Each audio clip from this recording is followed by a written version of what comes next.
सभी को जय श्री कृष्ण, जय श्री लक्ष्मीनारायण, जय सनातन धर्म। पिछले वीडियो में हमने रक्षाबंधन के विज्ञान को समझा और जाना कि रक्षाबंधन हम क्यों मनाते हैं। और आज हम बात करेंगे कि रक्षाबंधन में मुहूर्त का कितना महत्व है और ये जानेंगे कि जो आज सभी जगह भद्रा का उल्लेख हो रहा है उसमें कितना तथ्य है, और अगर है तो क्या भद्रा काल में हमें राखी नहीं बांधनी चाहिए या उसके उपाय क्या शास्त्रों में दिए हुए हैं। तो सबसे पहले बात करेंगे मुहूर्त की। ये मुहूर्त क्या होते हैं और ये किस लिए होते हैं। तो इसे समझने के लिए पहले हमें ज्योतिष को समझना होगा। वैसे तो ज्योतिष विशाल है, उसे समझना थोड़ा कठिन है, लेकिन फिर भी हम यहाँ संक्षिप्त में जानने का प्रयास करेंगे। तो मुहूर्त का अर्थ होता है ऐसा काल या ऐसा समय जो शुभ क्रियाओं के या कार्यों के योग्य हो, या फिर ऐसा काल या समय जिसमें कर्म करने से आपको शुभ परिणाम प्राप्त होता हो, उसे मुहूर्त कहते हैं। अब ये काम कैसे करता है, तो इसके दृष्टांत हमें महाभारत और अन्य शास्त्रों में मिलते हैं। अब इसे हम एक श्लोक के माध्यम से समझेंगे, जो है ग्रहधीनां जगत सर्व ग्रहधीनाः नरावराः कालज्ञानं ग्रहाधीन ग्रहाः कर्म फल प्रदाः। अर्थात ये संपूर्ण जगत ग्रहों के अधीन है, सर्वजन ग्रहों के अधीन है, काल तत्व का ज्ञान भी ग्रहों के अधीन है और ग्रह ही कर्म के फल देने वाले हैं। तो शास्त्रों के इस श्लोक के अनुसार सार को समझे तो कोई फर्क नहीं पड़ता आप देव हो या दानव हो, आपके पक्ष में धर्म है या अधर्म है, परंतु जब समय की बात आती है तो सब इसके आगे नतमस्तक हो जाते हैं। इसका अर्थ है समय के आगे किसी की नहीं चलती है।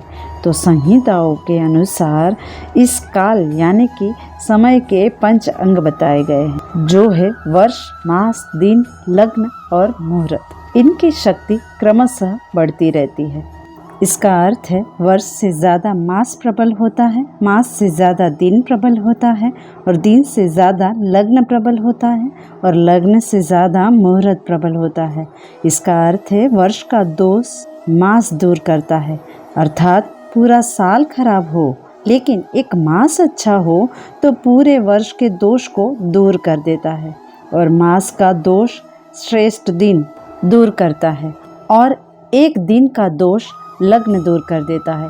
लग्न का अर्थ है 2 घंटे का समय और ये हमारी कुंडली के अनुसार होता है, और लग्न का दोष मुहूर्त जो 48 मिनट के आसपास का होता है वह दूर करता है। इसीलिए प्रत्येक कार्य के लिए मुहूर्त दिखाना चाहिए, ऐसा शास्त्रों में कहा गया है।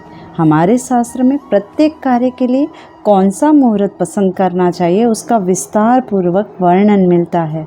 मुहूर्त दर्शन में मुहूर्त के समय कार्य करने से उस कार्य की सफलता अधिक हो जाती है। अब ये हुआ मुहूर्त का वर्णन। अब बात करते हैं भद्रा की कि भद्रा क्या होती है। तो इसका वर्णन हमें भविष्य पुराण में मिलता है, जिसकी कथा इस प्रकार से है कि भद्रा भगवान सूर्य नारायण की पुत्री है, जो छाया से उत्पन्न तथा शनि की सगी बहन है। भद्रा भयंकर रूप वाली, काले वर्ण और बड़े बड़े दांत वाली है। जन्म लेते ही मंगल यात्राओं में पीड़ा पहुंचाने लगी, जिससे सूर्यदेव चिंतित हुए। भद्रा के साथ कोई भी विवाह करने के लिए तैयार नहीं हुआ, इसीलिए ब्रह्मा जी ने भद्रा को कौलव, बालव आदि करण के अंत में निवास करने को कहा। जिसे सरल शब्दों में समझे तो तिथि के आधे भाग को करण कहा जाता है। इसके साथ ही ब्रह्मा जी ने भद्रा को ये भी कहा कि जो मनुष्य यात्रा, प्रवेश, मांगलिक कार्य, खेती, व्यापार, उद्योग आदि कार्य तुम्हारे समय में करे तो तुम उन्हीं में विघ्न डालना। जो तुम्हारा आदर ना करे उनका कार्य तुम ध्वस्त कर देना।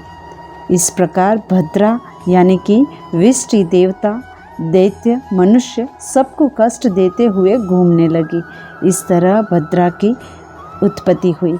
भद्रा के 12 नाम हैं: धन्या, दधिमुखी, भद्रा, महामारी, खरानाना, कालरात्रि, महारुद्रा, विष्टि कुलपुत्रिका, भैरवी, महाकाली तथा असुर क्षयकारी। हमारे शास्त्रों की महानता यही है कि अगर कष्ट है तो उसके उपाय भी दिए हैं।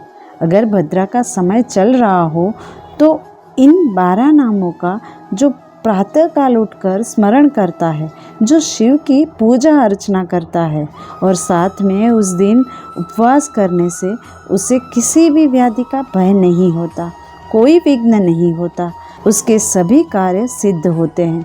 अब भद्रा चल रही है तो ये जानना हो तो कैसे जान सकते हैं? तो इसके लिए चंद्र का गोचर जिस भी राशि में हो और साथ में विष्टिकरण हो तभी ये नियम लागू होगा। तो जब चंद्रमा कर्क, सिंह, कुंभ, मीन राशि में हो तो पृथ्वी लोक पर भद्रा का वास रहता है। जब चंद्रमा मेष, वृषभ, मिथुन या वृश्चिक राशि में हो तो स्वर्ग लोक में भद्रा का वास रहता है। और जब चंद्रमा कन्या, तुला, धनु, मकर राशि में हो तो पाताल लोक में भद्रा का वास रहता है। तो इस प्रकार से भद्रा के समय को हम जान सकते हैं। तो ये हुआ भद्रा का वर्णन।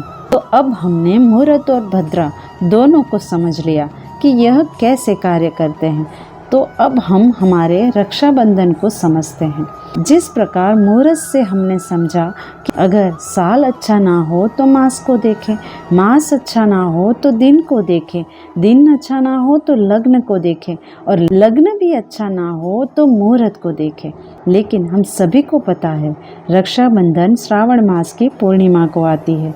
अब जो मास भगवान शिव को इतना प्रिय हो वह मास में कैसे कोई दोष हो सकता है?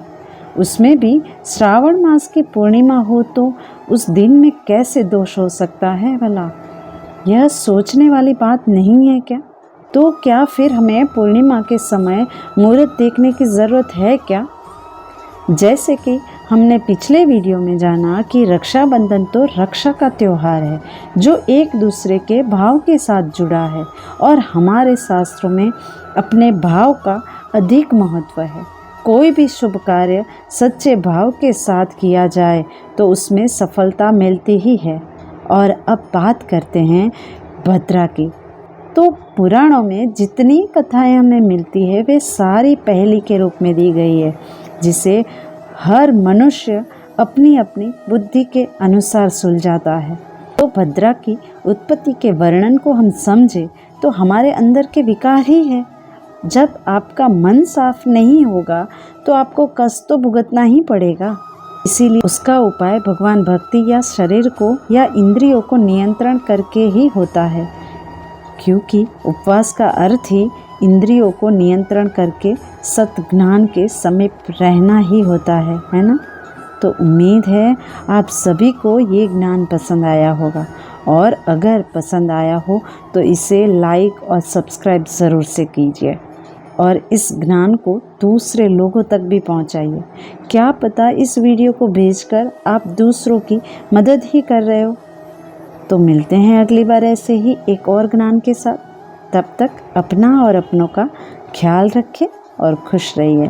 शुभम भवतु।